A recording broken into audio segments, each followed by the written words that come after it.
Hi viewers, మనం వచ్చేసి 7వ తరగతి సరళ భారతి పూణే మహారాష్ట్ర గవర్నమెంట్ తెలుగు చూస్తున్నాము. ఇక్కడ వచ్చేసి అన్ని మంచి శకునాలే అనేటువంటి పాఠంలోని మనము క్వశ్చన్ ఆన్సర్స్ చూడబోతున్నాము. వినండి, సంభాషించండి. మూఢనమ్మకాలు పాటించరాదు అనేటువంటిది వచ్చేసి చర్చించండి. మూఢనమ్మకాలు పాటించరాదు, చర్చించండి. మూఢనమ్మకాలు అనేవి సమాజంలో పాతుకుపోయి ఉన్నాయి. వీటి వల్ల సమాజంలో అశాంతి, భయము మరియు కొన్నిసార్లు ప్రాణ నష్టం కూడా జరుగుతూ ఉంది. ప్రబలంగా ఉన్నటువంటి మూఢనమ్మకాలు ఏంటి అంటే, ప్రజల్లో ఉన్నటువంటి మూఢనమ్మకాలు ఏంటంటే, నిమ్మకాయలు మిరపకాయలు కట్టడము, తర్వాత వచ్చేసి రాత్రిపూట గోళ్ళు కత్తిరించడము, నల్లపిల్లి ఎదురు రావడము, గ్రహణాల సమయంలో ఆహారము, మంగళవారము జుట్టు కత్తిరించడము, బుధవారం ఆడపిల్లలు పుడితే అరిష్టము అనేటువంటిది వీటిల్ని ఎక్కువగా మూఢనమ్మకాలుగా ప్రజలు వచ్చేసి నమ్ముతూ ఉన్నారు. వీటిని వచ్చేసి మనము అరికట్టాలన్నమాట. వినండి, ఆలోచించండి, రాయండి. ఒక్కొక్క వాక్యంలో సమాధానాలు అనేటువంటిది రాయండి. సర్వరాజుకు వేటిపై నమ్మకం ఎక్కువ? సర్వరాజుకు శకునాలపైన నమ్మకము ఎక్కువ. తనకెదురు రమ్మని సర్వరాజు ఎందుకు చెప్పాను? తనకు ఎదురు రమ్మని తన భార్యను పిలిచాడనమాట. ఎవరిని పిలిచాడు అంటే తన భార్యను పిలిచాడు. సర్వరాజుకు ఎదురైనటువంటి శకునం ఏది? సర్వరాజుకు ఎదురైనటువంటి శకునము, ఒక నక్క ఎడమవైపు నుండి కుడివైపుకు పరిగెత్తుకు వెళ్ళను. కరణమును సర్వరాజు ఏమని అడిగాడు? కరణమును సర్వరాజు నక్క ఎడమవైపు నుండి కుడివైపుకు వెళ్ళడం మంచిదా లేదా ఎడమవైపు నుండి కుడివైపుకు వెళ్ళడం మంచిదా లేదా కుడివైపు నుంచి ఎడమవైపుకు వెళ్ళడము మంచిదా అని అడిగాడనమాట. ఈ పాఠం నుండి నీవు నేర్చుకున్నటువంటి నీతి ఏమిటి? శకునాలను పాటించరాదు అనేటువంటి నీతిని తెలుసుకున్నాము. ఇక్కడ 3-4 వాక్యాల్లో సమాధానాలు అనేటువంటిది రాయండి. గ్రామాంతరము వెళ్ళదలిచినటువంటి సర్వరాజు ఏం చేశాడు? గ్రామాంతరం వచ్చింది ఒకనాడు తిది వార నక్షత్ర యమగండాలను చూశాడు. బయలుదేరబోచు ఉన్నటువంటి సమయంలో భార్యను ఎదురుగా రమ్మని పిలిచాడు. ముక్కోటి దేవతలను ప్రార్థించి ఇంటి నుండి బయలుదేరాడనమాట. నక్క ఎదురైనప్పుడు సర్వరాజు ఏమి చేశాను?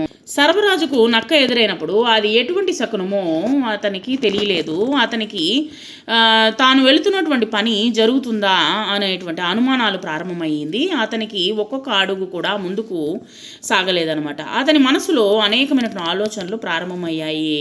ఆ శకున ఫలము తెలుసుకున్నటకై తిరిగి దారి పట్టి గ్రామానికి చేరుకున్నాడు. మళ్ళీ తిరిగి వచ్చేసాడనమాట. కరణము సరభయ్య వేరిని పోగొట్టినటువంటి విధమెట్టిది? సరభయ్య మూఢనమ్మకానికి ఆ కరణము నవ్వి తన శాస్త్ర పరిజ్ఞానంతో ఈ విధంగా వివరించాడు. నక్క ఎటు దూకినను మంచిదే, నీ పిక్క పట్టుకొని పీక కుండినా చాలు అని పలికాడనమాట. నీ పిక్క పట్టుకోకుండా ఉండింది కాబట్టి అది ఎట్ట వెళ్తే మనకెందుకు, అదంతా మంచిదే అని చెప్పేసి చెప్పాడనమాట. కృత్యాలు ఇక్కడ కుడలీకరణంలో ఇచ్చినటువంటి వాటిని ఉపయోగించి ఫిల్ ఇన్ ద బ్లాంక్స్ అనేటువంటి ఖాళీలను పూరించాలి. డొంకల నమ్మకము, భయము, పీకకుండిన గ్రామాంతరము. అతను ఒకనాడు గ్రామాంతరము పోదలచి తెలియరాని భయము చెలిగి గుండెల చాటు. ముళ్ళ డొంకల దారి మాయమైపోయింది, పిక్క పట్టుక నక్క పీకకుండిన చాలు. వాచకాలు గుర్తించరాయండి. సరబరాజు తరుణిమణి. సరబరాజు మహద్వాచకము, తరుణిమణి మహతీవాచకము. ప్రాస పదాలను ఏరి రాయండి. ఈ యొక్క పాఠంలో పోదలచి, కొలచి, పిలిచి, గొలిచి, ప్రక్క, నక్క, పరిగెత్తింది, పోయింది, నవ్వి, తవ్వి, మేలు, చాలు అనేటువంటిది ప్రాస పదాలు. తర్వాత భాషావగాహన చూద్దాము. తగిన విరామ చిహ్నంతో రాయండి. ఇక్కడ చూడండి, టెక్స్ట్ బుక్లో పద్యాలను చూసి రాయొచ్చు. పిల్లి పరిగెడుచున్న కుక్క మూలుగు విన్నా, ముళ్ళ డొంకల దూరి మాయమైపోయింది పులుస్టాప్, కుడివైపుగా దూకితే మంచిదా ? కుక్క పట్టుక నక్క పీక కుండిన చాలు ఆశ్చర్య గుర్తు. వ్యతిరేక పదాలు రాయండి. నమ్మకము, అపనమ్మకము, రమ్ము, పొమ్ము, ఎడమ, కుడి, మేలు, కీడు.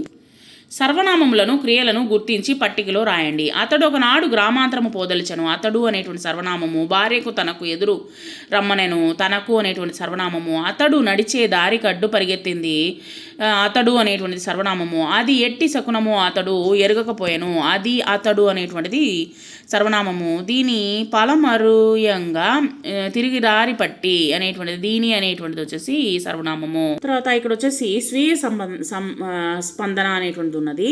తర్వాత వచ్చేసి మీరు చదివినటువంటి శకున ఫలము పాఠం గురించి తెలియచేస్తూ సైన్యంలో పనిచేస్తున్నటువంటి మీ మామయ్యకు క్రింది అంశాల ఆధారంగా లేఖ రాయండి. నీ చిరునామా, తర్వాత సంబోధన, ఏ విధంగా పలుకుతావో, క్షేమ సమాచారాలు, ఆ యొక్క మామయ్య యొక్క క్షేమ సమాచారాలు, లేఖలు అడిగినటువంటి విషయం ఏంటి, తర్వాత వచ్చేసి ఇక్కడ ఏంటంటే మనము ఇక్కడ శకునం అంటే ఏమిటి, సరభయ ప్రయాణము ఏ విధంగా సాగింది, దారిలో కనబడ్డ కరణాన్ని ఏమడిగాడు, కరణం ఏమని సమాధానం ఇచ్చాడు, ఆఖరి పేర, ముగింపు, మామయ్య చిరునామా అనేటువంటి రాసి ఒక లేఖ అనేటువంటిది రాయాలన్నమాట. సరే, ఇక్కడ వచ్చేసి మనము సాధారణంగా గుర్తిద్దాం. ఇక్కడ చూడండి, క్రింది సందర్భాల్లో శకునాన్ని పాటిస్తే ఏమవుతుంది. సరే, ఒక డాక్టర్ వచ్చేసి ఒక అత్యవసరమైనటువంటి ఆపరేషన్ చేయాలి. చాలా ముఖ్యమైనటువంటి ప్రాణాలకి పోరాడుతూ ఉన్నాడు పేషెంట్. సో పోరాడుతున్నటువంటి సమయంలో శకునాలు పాటిస్తూ కూర్చుంటే ఏమవుతుంది, ఆ ప్రాణాలు పోతుంది కదా. కాబట్టి శకునాలు అనేటువంటిది నమ్మకూడదు. విద్యార్థి సమయానికి పరీక్షా కేంద్రం చేరుకోవాలి. విద్యార్థి వచ్చేసి ఎగ్జామ్ హాల్కి చేరుకోవాలి. కానీ శకునాన్ని పాటిస్తూ సమయం దాటిపోతే ఏమవుతుంది, ఆ ఎగ్జాము అనేటువంటిది రాయలేడు, పాస్ అవ్వలేడు అనమాట. కాబట్టి అగ్ని ప్రమాదం ఒక పక్క జరుగుతూ ఉంది. అది వచ్చేసి యమగండము, తర్వాత వచ్చేసి రావుకాలము, తర్వాత మంచి కాలఘట్టము, అవన్నీ మనం వచ్చేసి చూసుకుంటూ సైనికులు, పోలీసులు శకునాలు పాటిస్తూ జాప్యం చేసే ప్రజల గతి ఏమవుతుంది అనేటువంటిది ఆలోచించండి అనేటువంటిది ఇక్కడ మనకు ఈ యొక్క సందర్భాల్లో ఖచ్చితంగా చూడకూడదు. ఇప్పుడు వచ్చేసి ఫ్లైట్ వచ్చేసి యమగండంలోనో లేకపోతే రావుకాలంలోనో బయలుదేరుతుంది అనుకుందాము.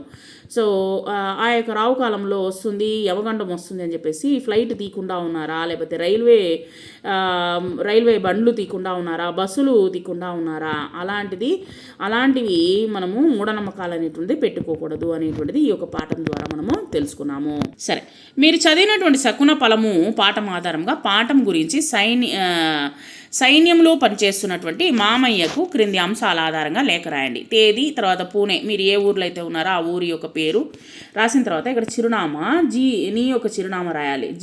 రాహుల్ 31-2 పటేల్ వీధి, పూణే, మహారాష్ట్ర. పూజ్యులైనటువంటి మామయ్యకు, నేను ఇక్కడ క్షేమము, ఇక్కడ అత్తమ్మ పిల్లలు అందరూ క్షేమంగానే ఉన్నాము, అక్కడ నీవు క్షేమం అని తలుస్తున్నాను. నేను ఈ మధ్య ఒక కథను చదివాను అనమాట. పుస్తకంలో ఒక కథను చదివాను. శకునం అంటే ఏమిటి అనేటువంటిది నాకు తెలుసుకున్నాను. ఏంటంటే ఆ కథలో ఇక్కడ వచ్చేసి శకునము అనగా ఏంటంటే ఏదైనా ఒక పనిని ప్రారంభించినప్పుడు లేదా ప్రయాణమయ్యేటువంటి సమయంలో వచ్చేసి ఎదురయ్యేటువంటి శుభ లేదా అశుభ సంకేతాలను వచ్చేసి ఇక్కడ వచ్చేసి శకునము అని అంటారు. సరే, నేను ఈ యొక్క కథలో వచ్చేసి సరబరాజు శకునాలు చూడకుండా తల కూడా దువ్వడు. తర్వాత వచ్చేసి ఇక్కడ ఒక కథను చదివాను, సరబరాజు యొక్క కథ. అతను వచ్చేసి తల కూడా దువ్వడు అనమాట, శకునం చూడకుండా. ప్రయాణపు అవడప్పుడు పిల్లి పరిగెత్తిన, కుక్క మూలుగుతున్న అతన్ని వచ్చేసి విపరీతమైనటువంటి భయం అనేటువంటి కలుగుతుంది అతనిలో.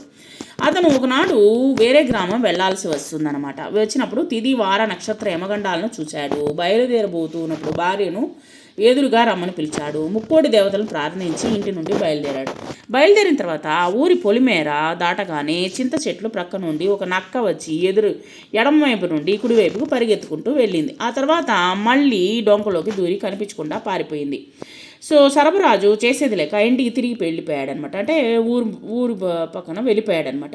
అప్పుడు దారిలో వచ్చేసి ఊరి కంకణం కనిపించాడనమాట. కరణం కనిపించేసరికి సంగతులన్నీ అతనికి వివరించాడు. ఏంటి ఇది, ఇతన్ని కనుక్కుందామని చెప్పేసి కరణానికి చెప్పాడు, వివరం అంతా చెప్పాడు.